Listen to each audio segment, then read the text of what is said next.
UFC is back this weekend. We've got UFC Denver tomorrow. Tracy Cortez taking on Rose Namajunas. It was actually supposed to be Rose Namajunas versus Macy Barber. Some things happened. Tracy Cortez gets the short notice opportunity. But before we talk about that, I hadn't done my matchmaking for UFC 303, which happened 2 weeks ago now. So we're going to do that real quick. Here's everybody we're matchmaking for. So we've got Ricky Simone, Vinicius Oliveira, Ray Saruya, Peyton Talbot, Andre Fili, Joe Pyfer, MVP, Ian Gary, Anthony Smith, Roman Dolidze, two co-main event fighters, Dan Ige, Diego Lopez, and then obviously the main event, Jiri Prochazka versus Alex Pereira. We're going to do both of those guys as well. So let's get into it. First up, like I said, Ricky Simone.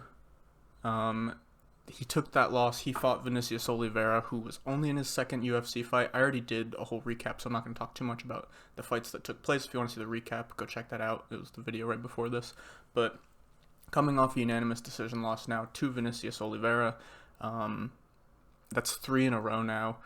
He took a loss to Song Yadong back in 2023, and then 2 unranked opponents in a row come in and beat him. So with the 3 losses in a row, obviously he needs to get some wins under his belt before we start talking about ranked opponents again, or even guys kind of close to the rankings, I would even say.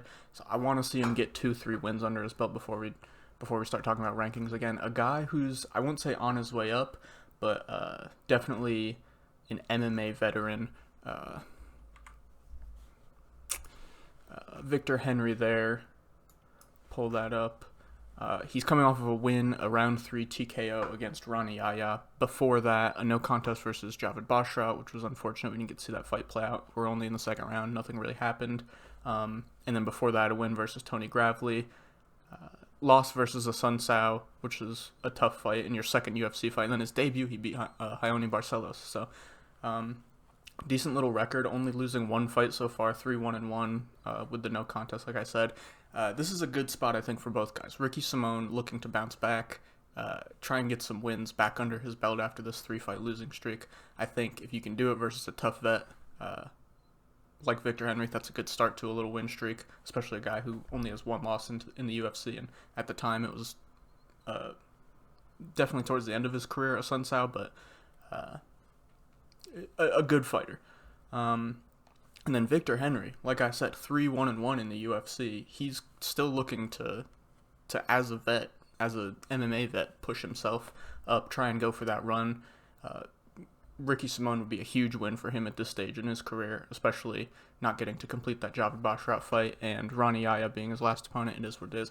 A Ricky Simone fight would be huge for him, especially if he's able to get the win. Whoever wins this fight, I think it puts them in a good position to kind of start building themselves towards the ranking. Ricky Simone, get back to it, and Victor Henry, late in his career, really make a push for it. I don't know where Victor went. Now, the man who beat him, Vinicius Oliveira, this is a weird situation because he comes in, let me pull him up real quick on my other screen. So he comes in his debut, and is fighting another debuter in Bernardo Sopaj, I'm not sure how to say it. Absolute barn burner of a fight, round 3, after probably being down on the scorecards. Maybe he's working towards a 10-8 in that last round, but he gets the flying knee knockout with like 19 seconds left. Absolutely ridiculous, puts Sopaj out cold. And then gets the fight versus Ricky Simone. So a debuter to somebody who just fell out of the rankings. That's a big step up. I don't think this is the place where you go and feed Vinicius to somebody in the rankings yet. That would be stupid to me. And maybe beating Ricky Simone, everybody's like, well, let's give him that shot. Let's see what he's got. There's no reason for that in my eyes. 2 UFC fights. He's young. Obviously, very talented. Could have a good future. So let's get him a few more tough fights under his belt, but just some stuff to kind of not ease him into the rankings, but definitely not feeding him to the wolves immediately in the rankings. But a Ricky Simone win is a very good win. I think we go with Raoni Barcelos. He just got a win versus Christian Quinones in February of this year. Before that, losing 2 really tough fights to 2 guys who are now ranked, Kyler Phillips, Umar Nurmagomedov. And before that, a win versus Trevin Jones. definitely towards the tail end of his career, but a tough vet.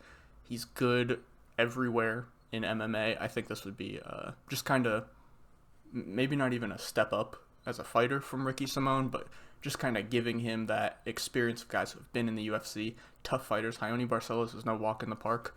So I think this would be a good spot to either get Vinicius some experience in a loss versus a tough guy, if he's able to go out and beat Ricky Simón, I think there's definitely paths to victory for him against Raoni Barcelos.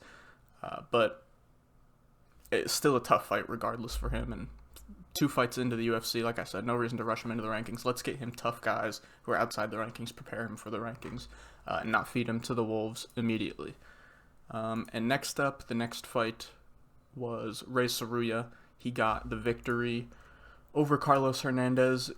Pretty decent performance for... it wasn't his debut because he had the... Oh no, I get the road to the UFC finale kind of counts. Doesn't count as his debut, but whatever.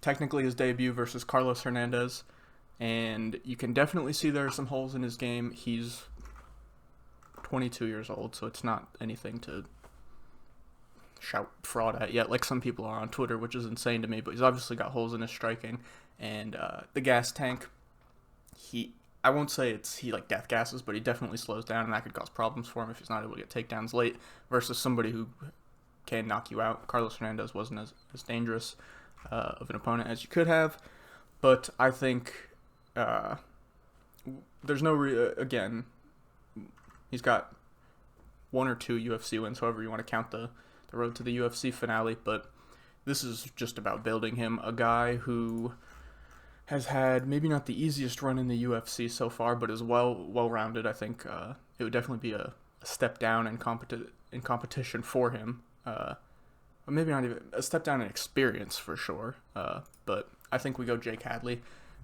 Good technical boxer on the feet. Pretty solid wrestling. Really good jiu-jitsu. I think this would be a good place to test Saruya. Obviously, a loss here doesn't really affect him much. He's 22. This is a good guy to fight, a tough fight for your second fight. And I think for Jake Hadley, it's a good spot to kind of prove himself. In the UFC, he's only beaten Carlos Candelario and Malcolm Gordon, neither of which I believe are in the UFC anymore. And then he loses whenever he fights kind of like a upper echelon guy, Alan Nascimento, Cody Durden, Charles Johnson. So regardless who gets this win, I think it's good experience for Saruya, whether he wins or loses. And Jake Hadley needs a win. This is a step down in experience at least, I guess, but would be a good win on his resume against a tough, young up-and-comer. Next up, we've got Peyton Talbot. There are a few things you could do here, and I guess it really depends on the landscape of how things are laid out. We've heard him talk a little bit about it, but the obvious one is Adrian Yanez. He called him out. Yanez seemed interested, or at least acknowledged it on Twitter, but in some interviews, Peyton has said it looks like Yanez may be getting a fight here pretty soon, so maybe they both get one more in before the end of the year, or before they fight, and then they fight right before the end of the year, maybe like a December, late November type thing, if neither of them come out too damaged. So if that's true and Yanez is getting a fight, obviously this can't happen immediately. If Peyton doesn't want to wait and he wants to get back in, I think we get Peyton Talbot to pass the Davy Grant test. 2-1 in his last 3. Wins over Luis Smolka and Rafael Sunsao, also towards the end of his career. Gets the finish in both, and then kind of the story of his losses, recently at least. Tough, young up-and-comers. Daniel Marcos before that, before his 2... let me stop.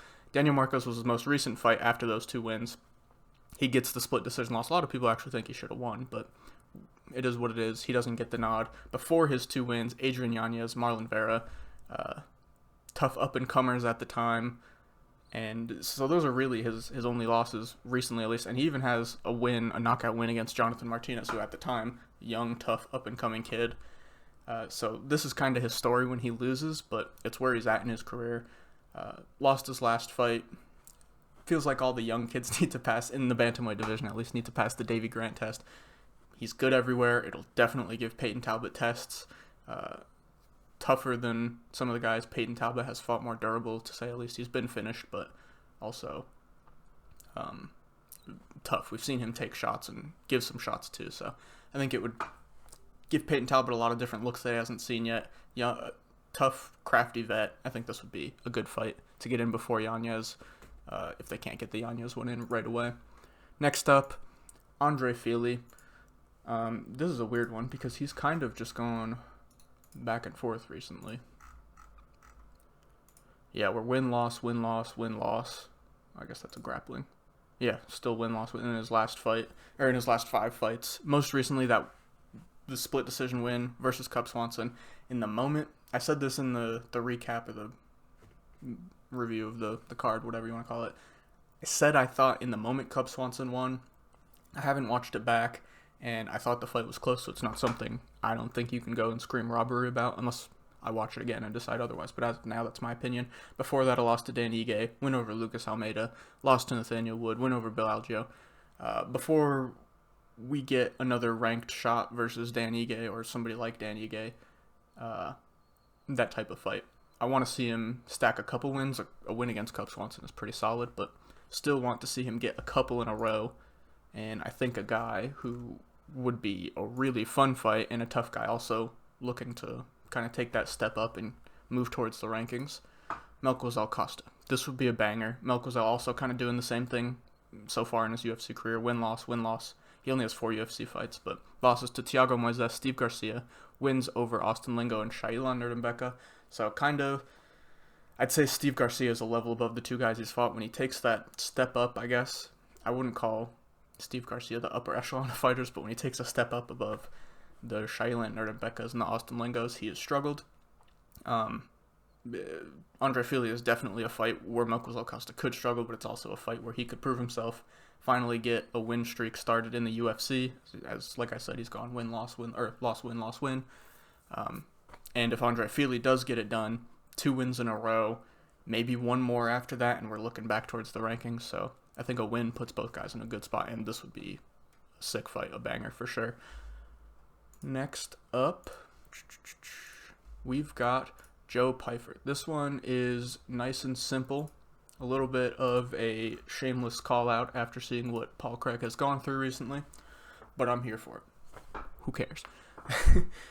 He just got breezed through by Kyle Braulio. Brendan Allen right before that beats Andre Muniz, and then losses to Johnny Walker and Volkan Oezdemir. Kind of impressive Volkan Oezdemir wasn't able to knock Paul Craig out, especially how Oezdemir's looked in his last 2 fights pretty solid. But this is just, I don't know, this feels like a formality fight. Joe Pyfer beats MAB, Marc-Andre Barrio. Paul Craig is a good call-out, dude who just fell out of the rankings. It kind of feels like the next step for both of them. Paul Craig, if he can get a win versus again, another young, up-and-coming, hungry kid who had a shot at the rankings and fumbled it. If Paul Craig can get that dub, that's huge for him, especially how his career has looked recently. I'm kind of surprised they made this fight so fast after getting knocked out brutally in May. Paul Craig. And then Joe Pyfer, looking to put back-to-back wins together again after that loss to Hermanson. It was a tough loss.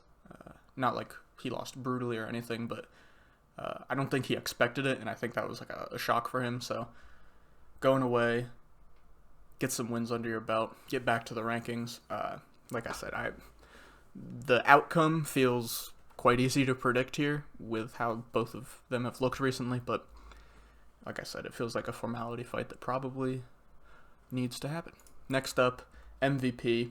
This is another, also a formality fight at this point for me. MVP is 1-1 in the UFC. He's beat Kevin Holland, and then this most recent fight lost to Ian Gary. Fighting down feels weird for him because I can't remember what he's ranked now. It's probably like 13, 14, 15, somewhere in there. Fighting out of the rankings feels weird for MVP, especially just how we've talked about him, or how he's been talked about so far. Before that Ian Gary loss, fighting down out of the rankings feels kind of weird. I think we do it. We've been talking about it forever. Some people think it could be a boring fight with their styles, both of them just kind of bouncing, staring at each other. Some people think we could get a sick karate striking match. I think we find out, and whoever loses, because neither of them are on a hot streak right now, MVP losing that last one, and then Wonder Boy lost to Shavkat in his last one. Before that, so they both have a win against Kevin Holland in their last. It's both of their last wins, and before that, losses to Bilal and Gilbert for Steven Wonder Boy. So I think you make this fight. Whoever loses has to defend their rank, and then the winner obviously gets to fight again in the rankings. Next up, the winner against MVP, Ian Gary. I want to see. I'm not even gonna give a big intro for this fight. I think we just do it. Ian Gary versus Colby Covington.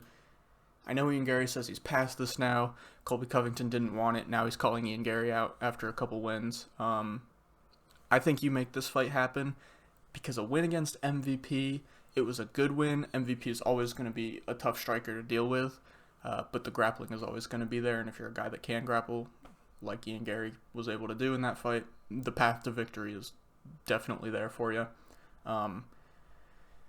And I kind of want to see Shavkat versus JDM. I feel like that's what's got to happen next. And the winner of that gets a title shot after Bilal. Colby's falling out of the top 5 right now. Ian Gary is looking to push into that top 5. You give Ian Gary this fight. I do think he probably comes out of it with the victory.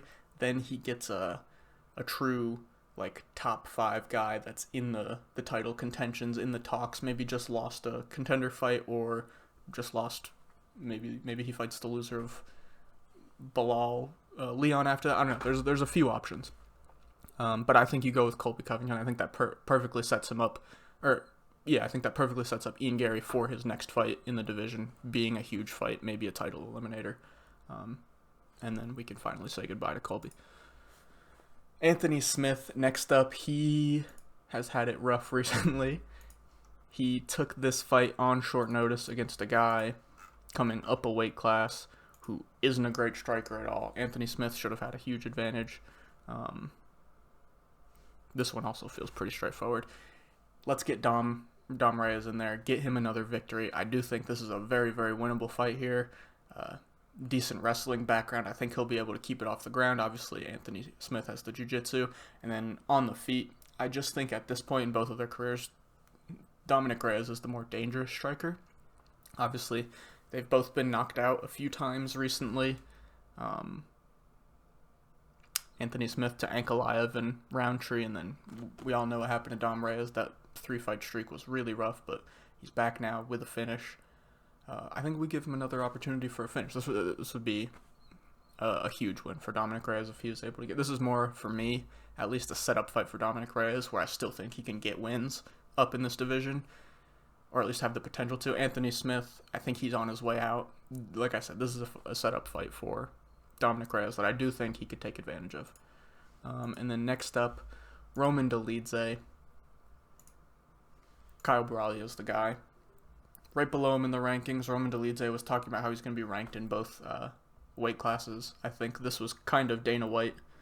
Dana White not ranking him at 205 was Dana White being like, dude, this was a short notice opportunity. You tried 205 already, you moved down. Stay at 185. Kyle Bralia is the next up-and-comer. I believe Dolidze's last fight at 70. Oh, yeah, his last fight at 170 was the Imavov fight. A loss there.